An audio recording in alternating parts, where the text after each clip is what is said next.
écho de l'amour de Dieu pour toi. Quiconque est né de Dieu ne pratique pas le péché, parce que la semence de Dieu demeure en lui. Et il ne peut pécher parce qu'il est né de Dieu. Nous savons que si quelqu'un est né de Dieu, il ne pêche pas, au contraire, celui qui est né de Dieu se garde lui-même et le mauvais ne le touche pas. Nous avons été édifiés sur le fondement des apôtres et des prophètes. Jésus-Christ lui-même étant la pierre angulaire, en lui tout l'édifice, bien coordonné, s'élève pour être un temple saint dans le Seigneur. En lui vous êtes aussi édifiés pour être une habitation de Dieu en esprit. Édifier, c'est bâtir, construire. Il y a un temple saint qui se construit au cours des siècles.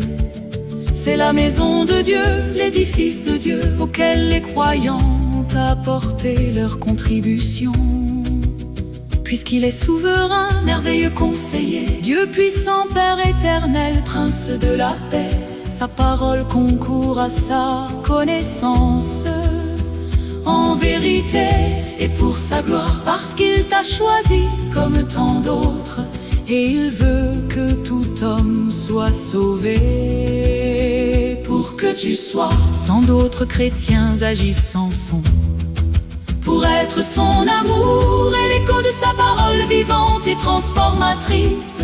Parce que tu as accepté de le reconnaître comme Seigneur du royaume de Dieu et sauveur de l'âme de chacun qui comme toi lâche prise à l'action de ce monde et l'ont reconnu comme tel. Nous savons que si quelqu'un est né de Dieu, il ne pêche pas, au contraire, celui qui est né de Dieu se garde lui-même et le mauvais ne le touche pas.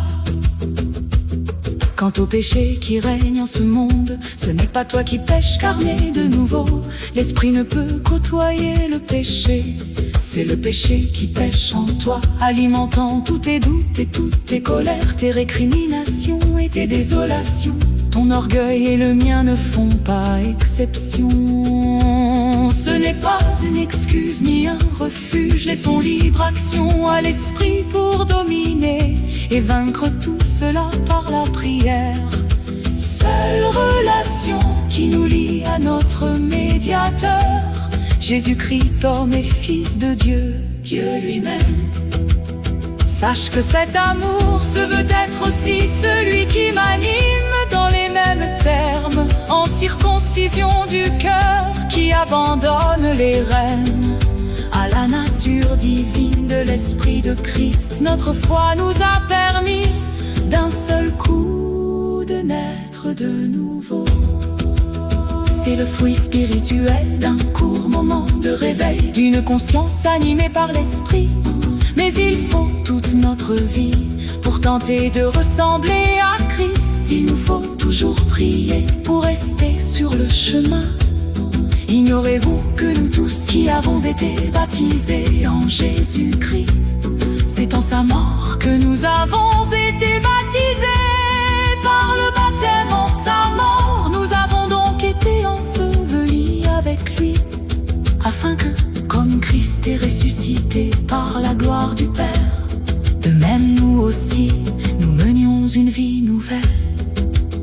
Nous savons que notre vieil homme a été crucifié avec lui, afin que le corps du péché soit réduit à l'impuissance, et qu'ainsi nous ne soyons plus esclaves du péché. Celui qui est mort est libéré du péché. Si nous sommes morts avec Christ, nous croyons que nous vivrons aussi avec lui, car nous savons que Christ ressuscité ne meurt plus. La mort n'a plus de pouvoir sur lui. Christ est mort, et c'est pour le péché qu'il est mort, une fois pour toutes. Maintenant qu'il est vivant, c'est de la même manière, vous aussi, considérez-vous comme mort pour le péché et comme vivant pour Dieu.